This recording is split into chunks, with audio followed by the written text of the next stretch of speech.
the showdowns between President Trump, Congress, and the courts.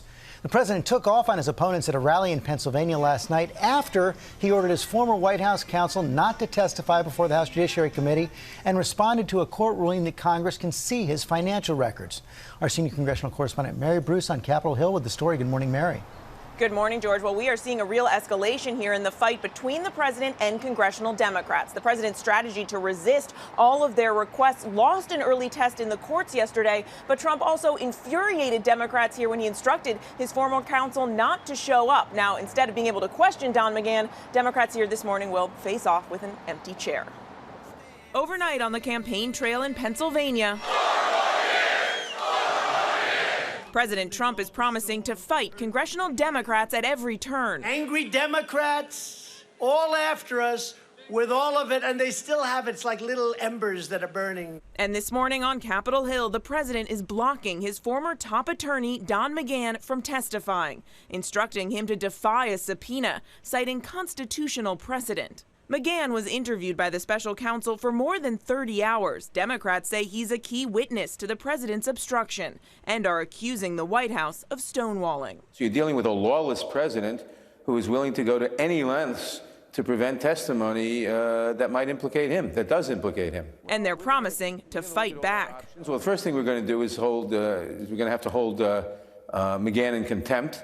As the standoff escalates, Democrats Monday scored their first victory in court. A federal judge ordering Trump's accountants to hand over 8 years of the president's financial records. The president is vowing to appeal. We won round one today. But Democrats are now clashing over what comes next. House Speaker Nancy Pelosi facing growing calls to initiate impeachment proceedings. This is not just about this president. This is about upholding the rule of law, and future presidents will be guided by what we do in this moment.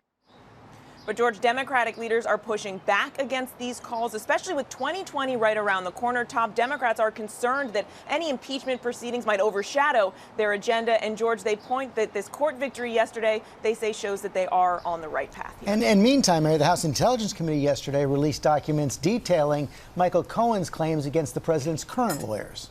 Yeah, George, we're getting a new look at these transcripts, and they show that Cohen told investigators that Trump's lawyer, Jay Sekulow, encouraged Cohen to lie to Congress about negotiations over a Trump Tower deal in Moscow, negotiations that we now know stretched well into the campaign. And Cohen also told investigators that he had multiple conversations with Sekulow about receiving a potential pardon. George, Sekulow's team is disputing Cohen's account. Multiple legal issues all coming together. Thank you, Mary. So let's talk about it with our chief legal analyst, Dan Abrams, for more on this. Let's first go to that judge's ruling yesterday. The president's accounting firm has to turn over the records. Quick decision by the judge, clear decision by the judge, basically saying it's not a close call. Right. And in any other world, this would be a huge decision, right? The idea that the president of the United States has just lost a major court ruling.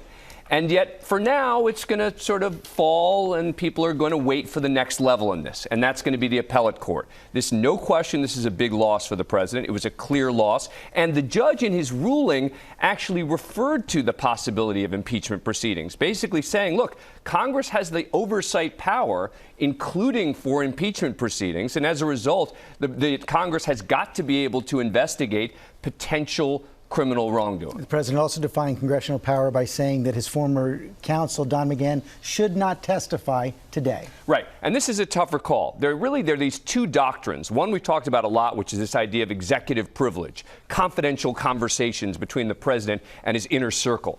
That's not what they're focusing on now. Now they're actually taking a broader view, which is they're saying it's presidential immunity, meaning Don McGahn shouldn't even show up to answer any questions, because there is this broad theory that he's effectively an arm of the president, and that this would be like calling in the president to testify.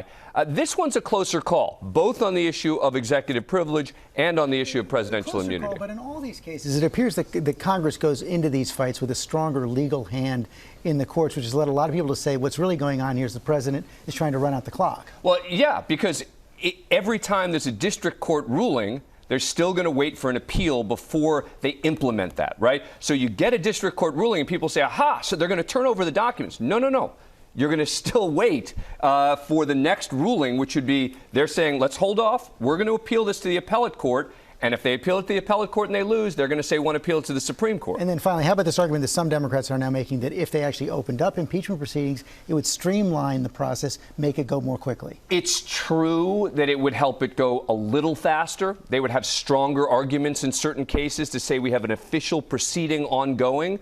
But this now becomes a sort of balancing of the political price versus the legal advantage. And the legal advantage is relatively small in adding impeachment proceedings. It's there, it's real, but you have to factor in politics. And for now, Nancy Pelosi thinks that the political argument absolutely weighs against that. Dan Abrams, thanks very much. Hi, everyone. George Stephanopoulos here. Thanks for checking out the ABC News YouTube channel. If you'd like to get more videos, show highlights, and watch live event coverage, click on the right over here to subscribe to our channel. And don't forget to download the ABC News app for breaking news alerts. Thanks for watching.